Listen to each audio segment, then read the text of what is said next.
and take the seal, and take the book. The word rang through the heavens, resounding anthems of praise and thanksgiving. Thou art worthy, for thou wast slain. The blood marks in the hand are the seal of authority.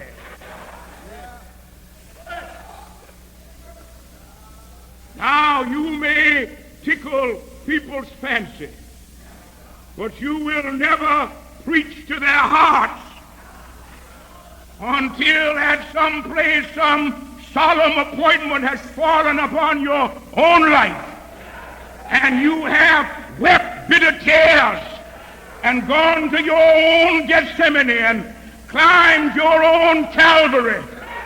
That's where power is. It is not in the tone of the voice. It is not in the eloquence of the preacher. It is not in the gracefulness of his gestures. It is not in the magnificence of his congregation. It is in a heart broken and put together by the eternal God.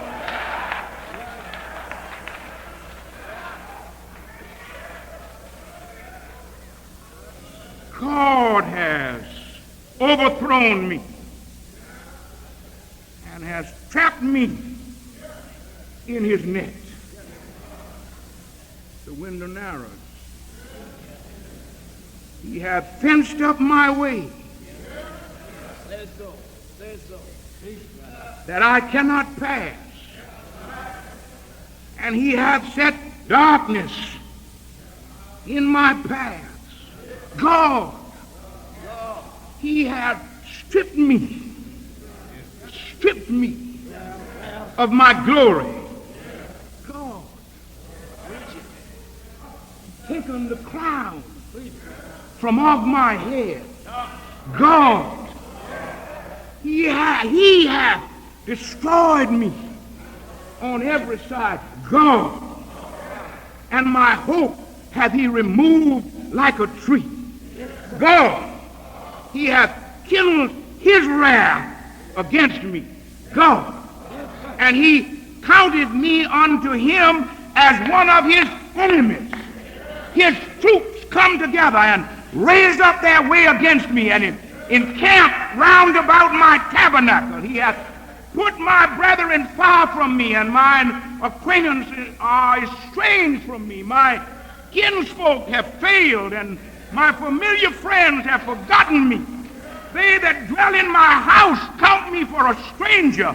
I am an alien in their sight. I called my servant, and he gave me no answer. My breath is strange to my wife. Young children despise me. I arose, and they spake against me. All my inward friends abhorred me. My bone cleaveth to my skin and to my flesh.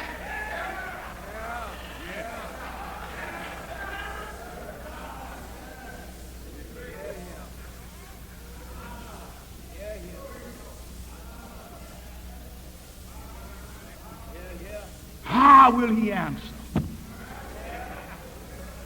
But that is the pivotal question of life.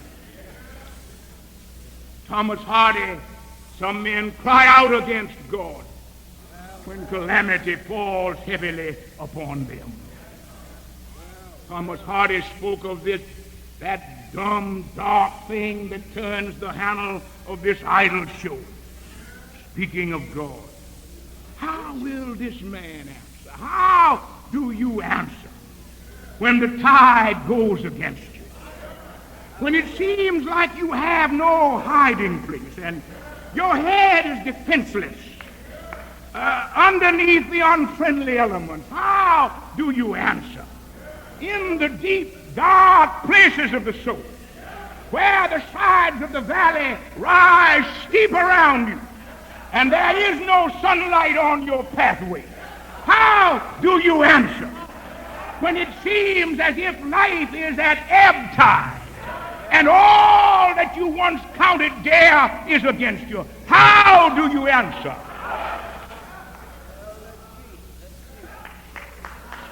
The window has narrowed to a slit. This man takes the sticky sores and separates them as the scabs come off from the sheets. Gets up to look out. Out there he sees a broad landscape. I know that my Redeemer lives. Sick, I know that my Redeemer lives.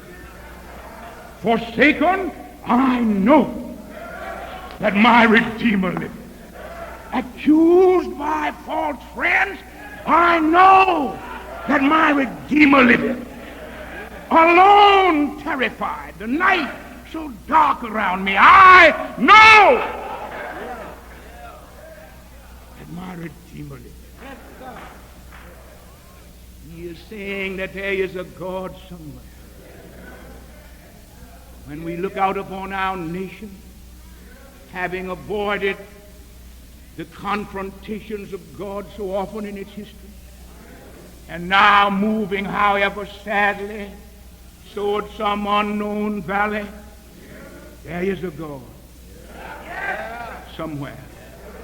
When one sees those who rose to power on thinly shielded bigotry, made a shame and a mockery, there is a God somewhere. When those who were the standard bearers of the darkest bigotry in the South have lost their hold even upon their native region, there is a God somewhere. Oh, my soul takes strength. There is a God somewhere. Yes! There is a God somewhere. The night may be very dark, but there is a God somewhere.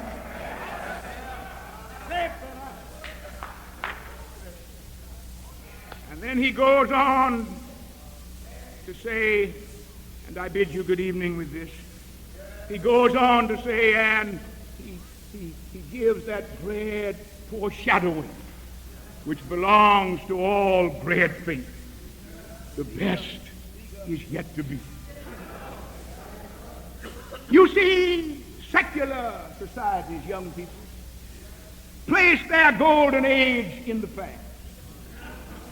It takes high religion to see the best on ahead.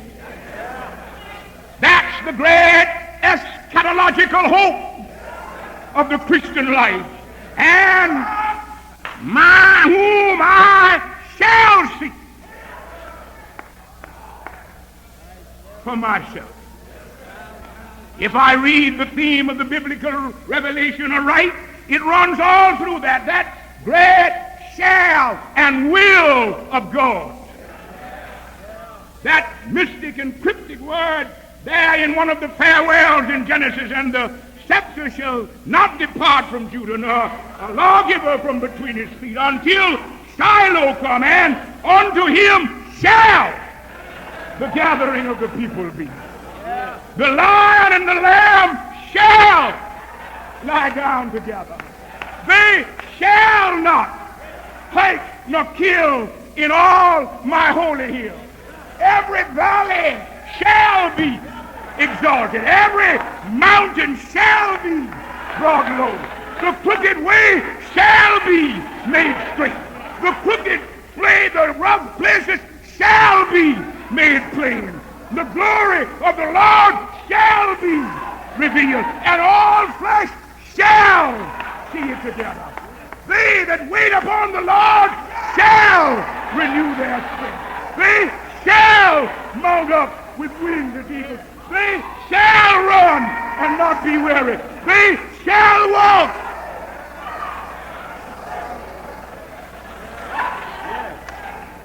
And when I come to the New Testament, that is, you shall see the Son of Man coming in power.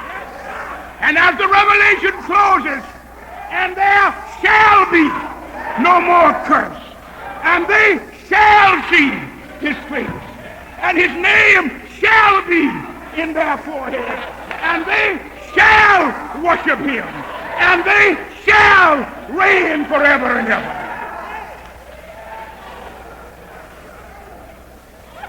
Yes, the night may be dark, but the morning is sure to come. The way may be hard, but it's bound to smooth out